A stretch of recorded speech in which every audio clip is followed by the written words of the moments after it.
everyone's having a fabulous weekend and is getting ready for the week ahead. I just wanted to pop on here today to talk about all the things that I'm going to be doing in speech this upcoming week. For my younger kiddos and my preschool classes that I push into, we are going to be reading one of my favorite books, Brown Bear, What Do You See?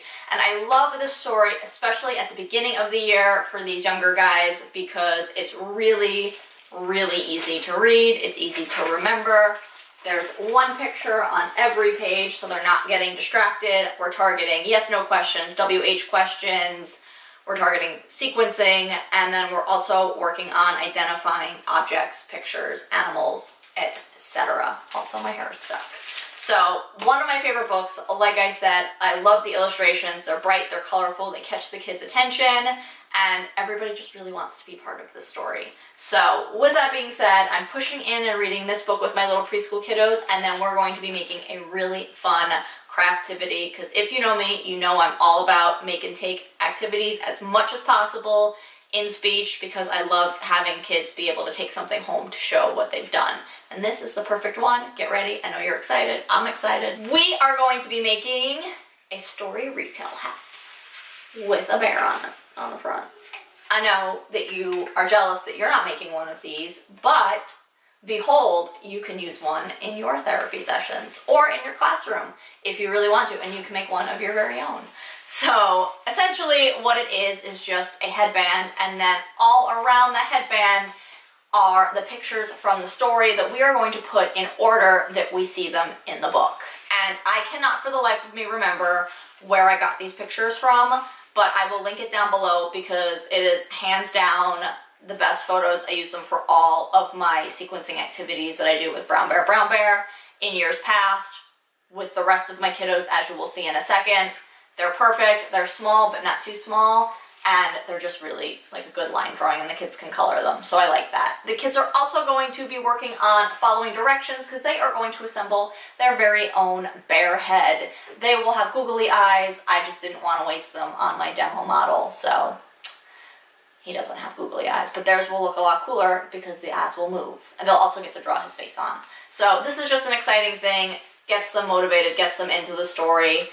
They can remember it, and it's something that they can take home, and I think they're really gonna like this. So I'm excited to see how these turn out. Then for my other kiddos who are not going to be making the retail headband, we are going to be making a retail bear. So they are going to be making the same bear face. This is what the base of it looks like, and they will follow the directions to create the bear with his googly eyes, and then they are going to glue him on a sandwich baggie. And then they are going to list the pictures down the body of the lunch bag, and then they can use it to make the bear talk so they can bring it home and retell the story to their family members. And again, I love lunch bag activities. We made the apple tree last week, so much fun. And then also it doubles as storage if you ever need that, if you ever have pieces that go with it. I always flip it upside down and put them in there. So an easy way so things don't get lost. But this is another activity that's really cute, really simple. The kids seem to really enjoy it, and it gets them talking about what we're working on during therapy. This year I also have a lot of kids that are working on using grammatically correct sentences and word order in their sentences. So I am busting out my pocket chart activity. I've done this in years past, and it's always been a huge hit. So hopefully it will go over just as well this year. But essentially what we're going to be using are my yes-no cards that I have. We're going to be ignoring the yes-no question and ignoring the yes-no choices, but we're going to be looking at the picture, and I'm going to put this on one side of the pocket chart, and then I have these word strips from the Target dollar spot last year. I think they also had them this year though as well, and I'm going to put one, maybe two words to the sentence on each one and line it up, and then I'm going to scramble it so the kids that are working on word order have to unscramble the sentence and put it in the correct order. And then also some of the word cards will have something wrong with them. So for this picture, for instance, the kids are swinging. The correct sentence might be they are swinging, and then I might make it them are swung. And then my friends that are working on pronouns or correct grammar have to change them and swung to the correct word to make the sentence make sense. The reason why I like this so much is because I am not the one that's fixing them. I have the kids get up and they are the ones fixing them. So if they see something wrong, they get to come up, erase it, rewrite it with the Expo marker, change the word order around, and then they get to determine if it's a silly sentence or a good sentence. And then we kind of move on down the list like that. So they're constantly up and moving around during the therapy session. That 20-minute window goes super fast when I'm doing activities like this, so hopefully they like it just as much. I also have these irregular verb cards that I'm going to use as well. This is a little girl eating her lunch, and in the past, these are just your own self-limiting activities that the kid can have the card, and then they can just put the clothespin that I use, and they put it on the correct answer.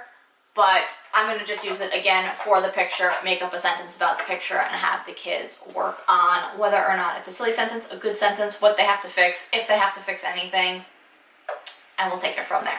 For my younger articulation kiddos, I've got another Craftivity Make and Take this week. We are going to be working on some apples. It is the fall in our minds because the heat index broke 100 this week, but we can pretend. So we are learning about apple picking, merging into Halloween time. So I have apples, about the, and then we're going to put in whatever sound they're working on. And then this is just an outline of an apple. And what I have is the streamer paper from the party section at Walmart, and I tear it up and I give it to them, and we make a decoupage apple. I do this with pretty much everything. I do apples, ghosts, spiders, pumpkins, Christmas trees, presents, snowmen, you name it. I've probably made a decoupaged theme of it. But what they're going to be doing is they get one piece of paper or tissue paper for each time they say the word or they use the word in a sentence, so that this way we are not taking forever to fill up the apple, because this does tend to take a long time if you rip up the pieces too small. And then they can color in the stem, and they get to bring this home, and then they have a visual representation of how many times they said their sound correctly. This year, I also have a few groups of boys that are die-hard sports fans, which is totally new to me, very exciting, also a little bit intimidating, because if y'all know anything about me, I don't watch sports, I don't follow sports, and I don't play sports. Not really a sports person. So I have no idea about anything to do with that entire world. In fact, I think the football season started today. Somebody posted it on Facebook. That's the only reason why I know.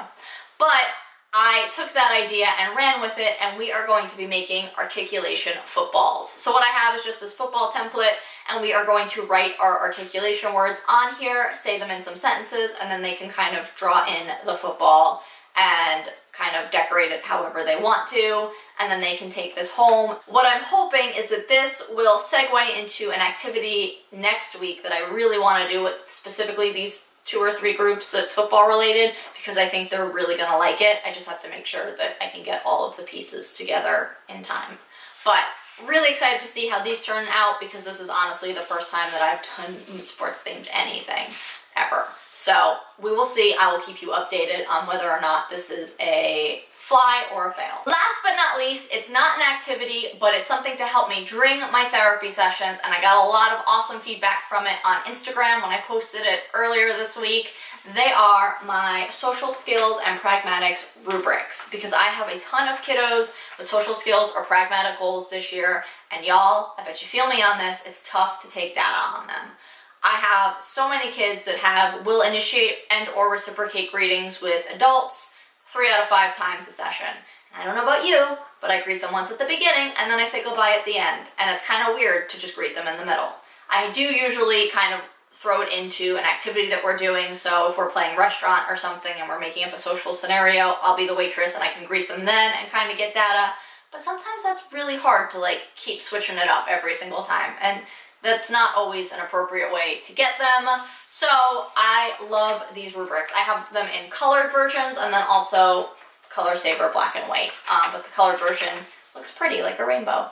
I don't know why this is coming up blue on camera, but it's green. So we have red, orange, yellow, light green, and then like regular green. And the rubric goes from 1 through 5, 1 being they need maximum help, they're not able to do it, and then 5 means it's mastered, they don't need any more help on it. And then this is just where you can kind of take session notes. And then also here is the progress plot. So what I'm going to have it used as is 1 through 5 goes vertically, and then the date will go across the bottom, and then I will just plot a point, whether or not they got a 1, 2, 3, 4, or 5 for that session. This is an awesome way to have visual data for how they're doing, especially on these more arbitrary goals that it's not easy to say, yeah, you did it, no, you didn't. This gives you a range. So for like, if they got a 3 on it, it says student requires minimal verbal, visual, and or tactile prompts during activities that require turn-taking or conversational exchanges. And this is the turn-taking rubric. So it's, you know, you'd say 40 to 60%. They're kind of right in that middle point of needing still prompts, but they're kind of doing it. They're just starting to get it a little bit on their own, but they do still require some of those prompts. And I think that's a much better way to gauge whether or not a child is kind of mastering these types of goals, rather than using those, you know, tick marks of plus and minuses. Yes, they did it. No, they didn't. Because sometimes they have to it, and you just kind of got to pull it out of them a little bit, or you have to give them like a little bit of a reminder. So I really like these. Also, these are great to send home with parents because they know what their grading scale is, what they're being marked on. So they know that on 914, they got a 4. They know what a 4 looks like. And then they can kind of see how their child, you know, if their child is showing growth or how they've grown, or maybe, you know, they've plateaued and they're really stuck in one area, and they can kind of get that from this sheet. So I'm going to start putting these into the IEPs of the kiddos that have these types of goals, because I think this would be an excellent thing for them to just have in there. Also, because I'm going to probably reference it in the IEP, it'll be great that if they ever move schools or change therapists, that the therapist knows what I'm talking about, and then they can also either keep going with this, or at least they have some sort of idea of like where this child was at with this specific goal. So right now I have 3 different ones. So I have turn taking, eye contact, and greetings. And once again, they're in the color and the black and white version. And I'm actually going to be linking them in my TPT store tonight as a growing bundle. So essentially what it's going to be is you can buy it now with the 3 for one price, and then as I'm adding more and more, the price is going to increase, but those who've already purchased it can re-download it and they don't have to buy it again. They've just paid that one-time price. So definitely get this if it's something that you're interested in, or if you have a lot of kids that have pragmatic social skills goals. And also let me know if there's any more that you would like to specifically see in this pack. I just started off with these 3 just to kind of see if it worked out. I did like a dry trial run this week with it, and it worked out really well. It was super easy for me to reference during sessions, and I wasn't constantly trying to figure out what they were doing. So I really like this. Once again, let me know down below which other ones you'd like to see aside from the eye contact, turn taking, and greetings, because I would love to make some more that would benefit you guys. That's everything that I have going on this week in my speech room. Give this video a thumbs up if you like seeing what I've got going on. Also, please subscribe if you'd like to stick around. I'd love to have you here on my journey. I post new videos weekly of all my lesson plan ideas. And make sure you're following me over on Instagram. My handle is The Speech Loft, and that's where you'll find out if these were a hit or a flop. Hopefully more hits than flops. But definitely stick around, and I will see you guys in my next video. Bye!